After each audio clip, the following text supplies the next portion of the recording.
Hi all, welcome back to Tech Talks. The topic of discussion today is what is a build tool? Right from the first session, we have been talking that Maven is a build tool that helps in project management. So even before we understand what Maven is and what kind of tool is that helps in management of a project, we should understand that what a build tool is basically. Now, being developers, all that we write, all the code that we develop is considered to be the source code. Now, what does a build tool do? This build tool converts all the source code, resources, files, etc. that are part of our project to a jar file, a war file, or a JPA file, or any kind of uh, package, a deployment package that can be used to deploy our project on a server for the production use, that is the end user use. So here, if you look at this picture, on the left hand side, I have all my source files, the resources, the files, etc. And I have this automated build tool in between, which acts as a mediator. And the end output is given in the form of a jar file, be it a runnable jar file or an executable jar file or a war file, basically in regards to our web application, or a JPI file. So the output of all these files together, source file, resources, files, etc., as a package being automated by a build tool comes in the form of a jar or a var or a JPA or any particular package that can be deployed on our servers for the production. So now, why do we need a build tool? As we all know, the developers mainly get involved in the code writing, right? They write huge code. And then whatever code is being written is being tested against the requirements, whether the code satisfies the user requirements or no.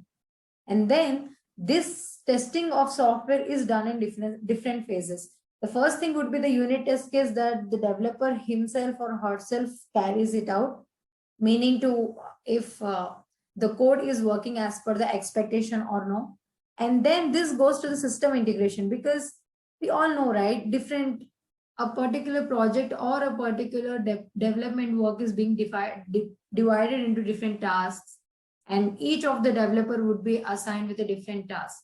So when the developer completes coding and is done with his or her unit testing for his particular functionality, and all the respective other developers, let's say there are developers of team of 5, then all these 5 developers do their own part of coding and unit testing.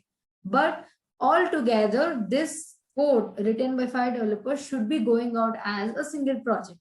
So for us to see if all the code is running or no, or working as expected or no, we go for the system integration testing, wherein all this code written by 5 different developers is being embedded into one and being tested.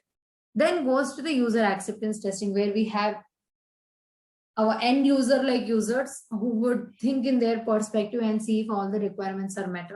So before a software gets ready for production use, there is a lot of things that are going to happen, right from the analysis to development to testing in different phases, and then going to the production for end user use.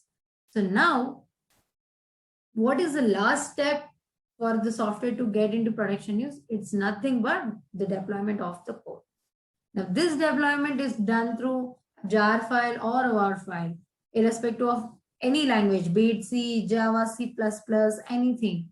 So it is basically depending upon what kind of deployment they want to do.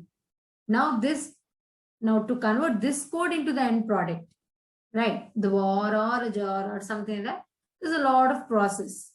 Like we have to compile the code, then package all these class files along with all the required jars, and then take them all together into a single package, deploy them on the server, have a library folder wherein you send in all your jar files and etc., and then test it. So all this has to happen when the process of the project build is happening manually. But when you have a build tool in hand, all the above steps can be performed in an automated process, which really consumes a lot of lesser time for developers. Advantages of a build tool. A build tool takes care of everything for building a process, generates a source code, right? And then generates documentation from the source code. It does that as well. Then it compiles the source code. It packages the compiled code into jar of the zip file. So when it is compiling the code into a jar file, it also installs all the necessary code that is there in the local repository or from the server repository, or if it's needed to be brought in from the central repository. So it also takes care of all the external jars that are required. So what are the different build tools that we have in Java? We have Apache Ant, and then we have Maven, and then we have Gradle. The most used is Maven, and now in the very recent times, it is the Gradle. But the only difference between Maven and Gradle is that Maven is XML based, and then Gradle is like Groovy DSL. Now that's being considered as the hybrid of Ant and Maven. What Maven does is, Maven is XML based, but it also does the dependency management very well, because it connects to the repositories when and when there is a new requirement or a new dependency required, or if there is an existing dependency in your local system already, it doesn't connect to the central repositories. Instead, it connects to the local repositories. So it does all this process internally very nicely and in a very organized manner. Then, which is why the point of reuse comes into picture, because not every time Maven tries to download the dependencies from the central repository. If you have a set of repositories that are, you have a set of dependencies that are already being downloaded into your local repository, it always points to your local repository. And while you are converting your project to a jar or a water or something, it takes in these packages, it takes in these dependencies from the local repository itself, and then keeps it as part of your jar or water.